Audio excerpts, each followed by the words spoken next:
Hey, what's going on everybody? Cryo here.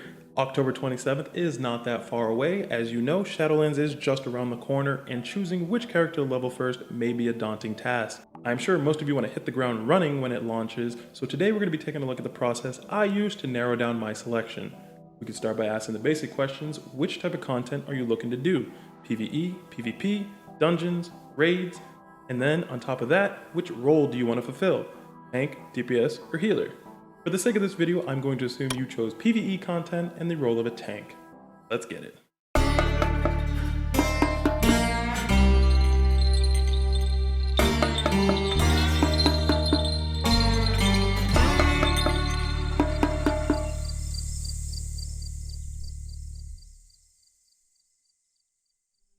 Now this is a much easier decision for me, I will admit, simply because I will be leveling all 12 classes to max fairly quickly regardless.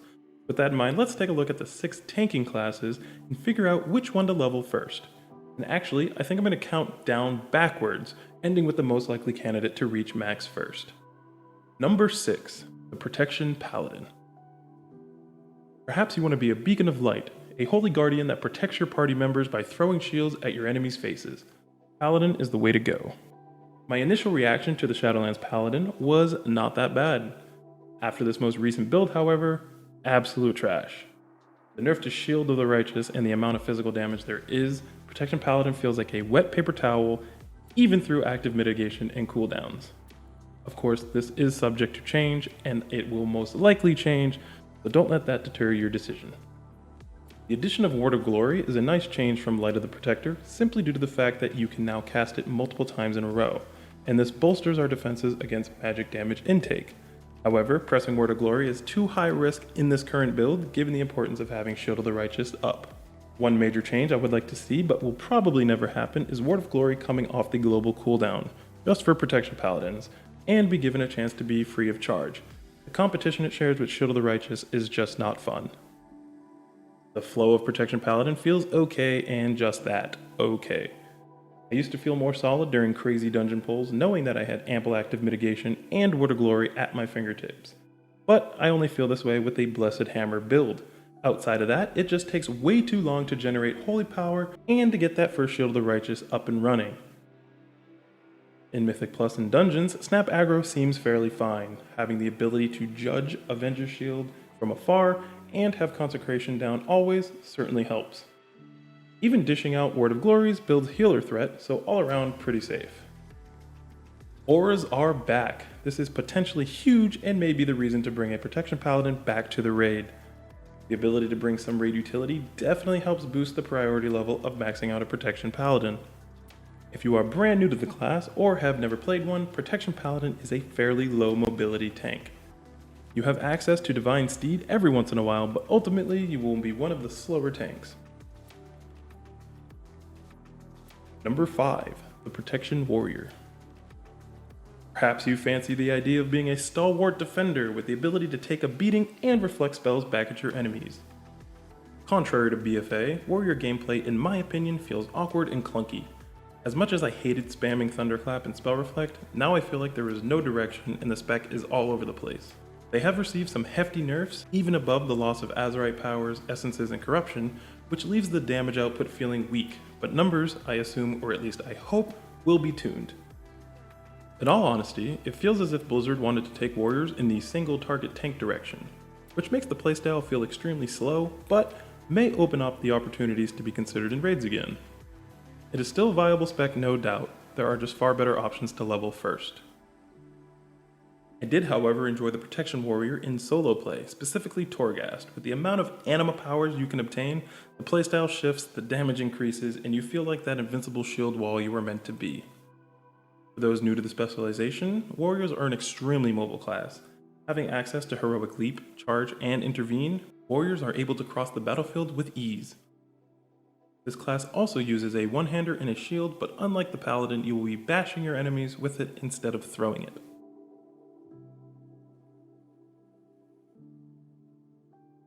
Number 4, the Guardian Druid. This one makes me sad.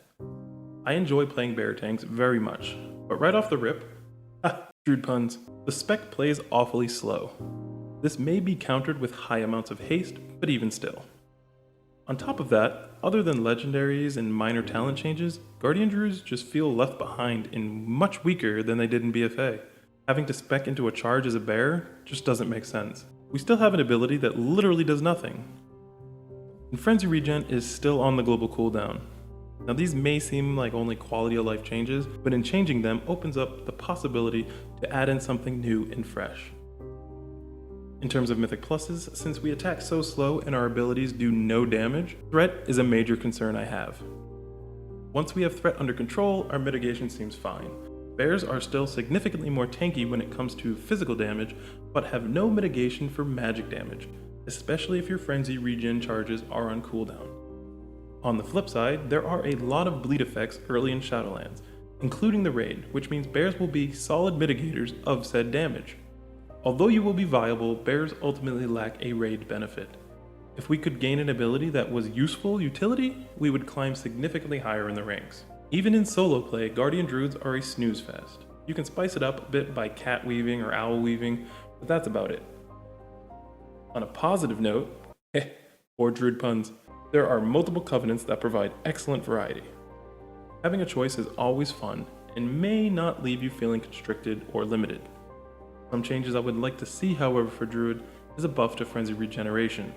Start by taking it off the GCD to smooth out our rotation, buff the healing component, and or remove the charge aspect and make it solely rely on rage. Giving bears the ability to cast more spells in bear form would also help our survivability / utility. Things like Entangling Roots, Cyclones, and maybe even Rejuvenation should be able to be cast in bear form. Just food for thought. For you newer players out there, Guardian Druid is a solid choice for tanking when looking to jump into the new role.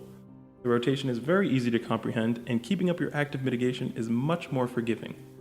For example, take a Blood DK. If you are new, and you mess up your runes, fail to keep up your bone shield by marrow rending, and fail to time your death strikes, you will die very quickly. Whereas for Druid, as long as you are in bear form, you will live infinitely longer even if you forget an Iron Fur every now and then.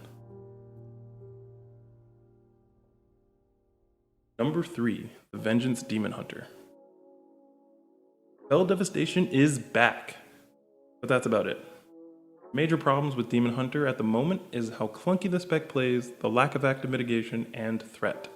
Taking this verbatim from Itame, a Vengeance Theorycrafter and mod on the Fellhammer Demon Hunter class Discord, our core rotation has been problematic since we were introduced into the game, and this is not changing in Shadowlands. When combined with our active mitigation model that has large gaps and reliance on external systems to fill those gaps, we run into survivability issues. In addition, we have issues with threat in the base kit due to lack of synergy and low coefficients on our damage spells. I could not have said it better. First and foremost, the threat issue. This is the biggest turnoff for me as of now. Not being able to do well in Mythic Plus just because of threat and ultimately hindering my group by telling them to slow down or stop DPS is absurd. I do believe that threat should play an important role, and it seems like an easy fix. For Vengeance Demon Hunter, let's kill 2 birds with 1 stone. Buff the damage of Sigil of Flame, increase our AoE threat. Make Infernal Strike deal burst damage when we land, increases AoE threat. Buff Burning Alive and make it baseline caked into every fiery brand, increases AoE threat generation and our survivability. Also a super easy fix, reduce the cooldown of Demon Spikes to make it more possible to achieve 100% uptime. Maybe remove the charges altogether and make it straight Fury cost, or make Fade the Demon baseline as well. Honestly, there are a lot of changes or reworks that would fix Vengeance Demon Hunter's most underlying issues, but let us move on to some positives. A Demon Hunter tank provides the raid with Chaos Brand. This is a necessity when talking about Mythic progression and a bonus in Mythic Plus. The added utility of sigils can also help your group tremendously. An AoE silence is nothing to scoff at, especially in Shadowlands. There are a lot of caster mobs about. Demon Hunters will always be fun to play, but at higher levels of content, they just suffer where other tanks do not. They are an extremely mobile tank, even with the nerf to our Infernal Strike, and they also have a solid off-spec that is almost always usable. Number 2, the Brewmaster Monk.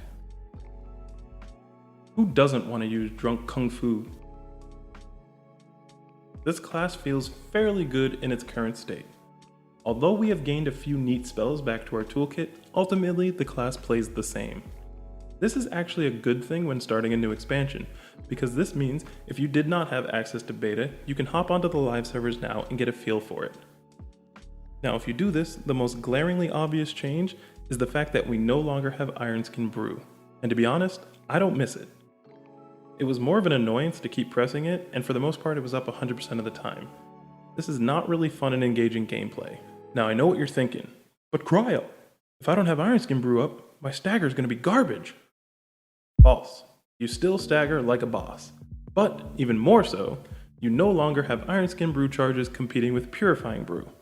And since the cooldown of Purifying Brew has remained the same, a Brewmaster Monk effectively triples their Purifying Brew usage. And on top of that, the extra usage of Purifying Brews equate to a stronger Celestial Brew. Speaking of Celestial Brew, this is our Shadowlands version of Guard. This ability alone helps cure the lack of self-healing monks had, and all my homies love Celestial Brew. As stated earlier, the gameplay really has not changed too drastically. We still get punched in the face, shrug it off, purify really hard punches, and our reward for purifying turns into an extremely strong absorption shield. Awesome.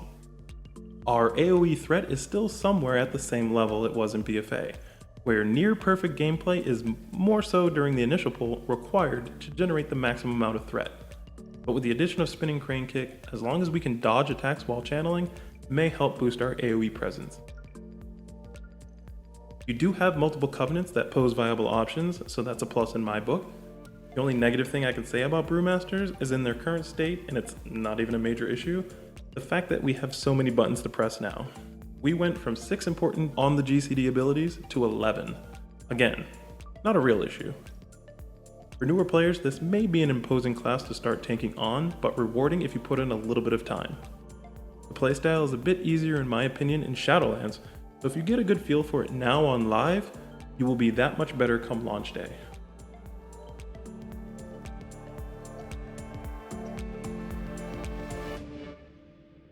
Number 1. The Blood Decay. That is right, blood is back on top. Full disclosure, this is my personal opinion, and the Blood Decay is only slightly higher than the Monk.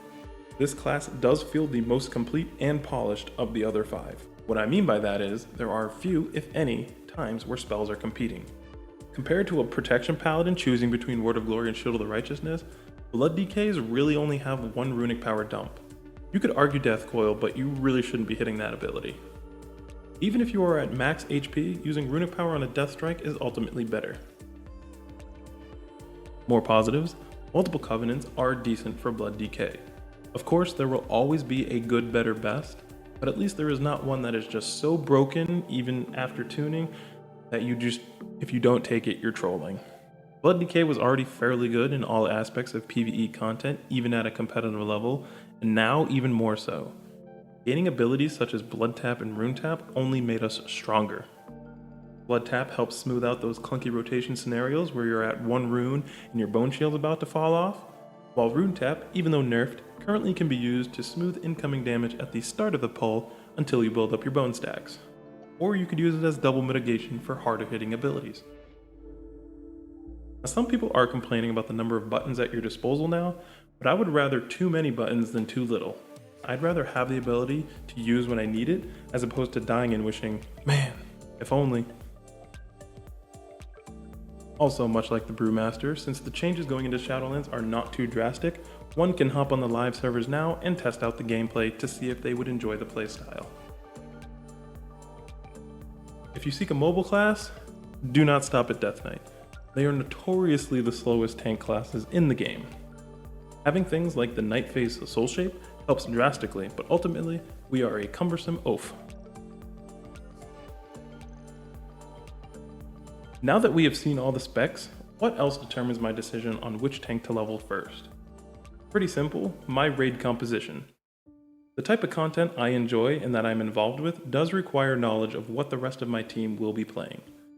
Like the earlier example, if we do not have a Havoc Demon Hunter for whatever reason to get Chaos Brand, I will most likely level my Vengeance tank first, just so that my raid does not suffer. Secondly, I pay attention to the changes in the overall feel of the classes. And if they feel clunky and unfinished, especially close to launch date, I tend to stay away from those classes as there's probably a major change that needs to happen. On the flip side, if a class hasn't received any changes and is just waiting for number tuning, there's a substantially stronger chance that it will play very similar come launch time. So there you have it, folks, my list or ranking system for the tanks leading into Shadowlands and the important factors I consider when thinking about which one to level first. As always, things are subject to change. I mean, look at Protection Paladin. They went from really good one day to really bad overnight. Now again, things are going to change, so don't base everything about how tuning is right now. Keep a close eye on all of the classes, all the specs that you find interesting. Keep up with the patch notes, the changes, the classes, hop in the class discords, ask questions, and this way you will have as much information as possible to hit the ground running when Shadowlands comes. Thank you guys so much for watching. I appreciate the love and the support so far. If you haven't already, smash that like button, hit that subscribe button, and be sure to turn on the bell for notifications to know when I drop my next video. I'll see you guys in the next one. Stay frosty.